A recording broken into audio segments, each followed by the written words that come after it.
హిందువుల అయోధ్య కల నెరవేరింది. రామమందిరం నిర్మాణం జరిగిపోయింది. గర్భాలయంలో బాలరాముడు కొలువు తీరి తన అశేష భక్త జనవాహిని కోసం ఎదురుచూస్తున్నాడు. దేశవ్యాప్తంగా ఉన్న రామభక్తులు కూడా బాలరాముణ్ణి దర్శించుకునేందుకు ఎంతో ఆత్రంగా అయోధ్యకు తరలి వెళ్తున్నారు. ప్రాణప్రతిష్ఠ జరిగిన మరుసటి రోజు అయోధ్య రాముణ్ణి దర్శించుకునేందుకు భక్తులు పోటెత్తారు. పెద్ద సంఖ్యలో రామాలయానికి తరలివచ్చారు. కొంతమంది రామభక్తులు వేకువజామున 3 గంటలకే ఆలయానికొచ్చేశారు. తొలి రోజు రామ్లల్లాను దర్శించుకోవటానికి పోటీ పడ్డారు. ఆలయ ప్రధాన ద్వారం వెలుపల భారీ భక్త జనసందోహం నెలకొంది. జై శ్రీరామ్ అంటూ నినాదాలు చేశారు. సాధారణ భక్తులకు మంగళవారం నుంచి దర్శన భాగ్యం కల్పించడంతో పెద్ద సంఖ్యలో హాజరయ్యే అవకాశం ఉందని భావిస్తున్నారు.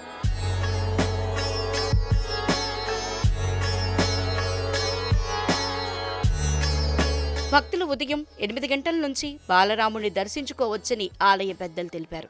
మధ్యాహ్నం 1 గంట నుంచి 3 గంటల వరకు ఆలయ ద్వారాలు మూసి ఉంచుతారని తెలిపారు. ఆలయంలో 2 సార్లు హారతిని దర్శించుకోవచ్చు. ఉదయం 6:30 గంటలకు ఒకసారి, రాత్రి 7:30 గంటల సమయంలో రెండో హారతి దర్శించుకునే అవకాశం ఉంటుందని వెల్లడించారు. భక్తులు ఆన్లైన్ లేదా ఆఫ్లైన్ ద్వారా దర్శనం, హారతి టికెట్లను పొందవచ్చు.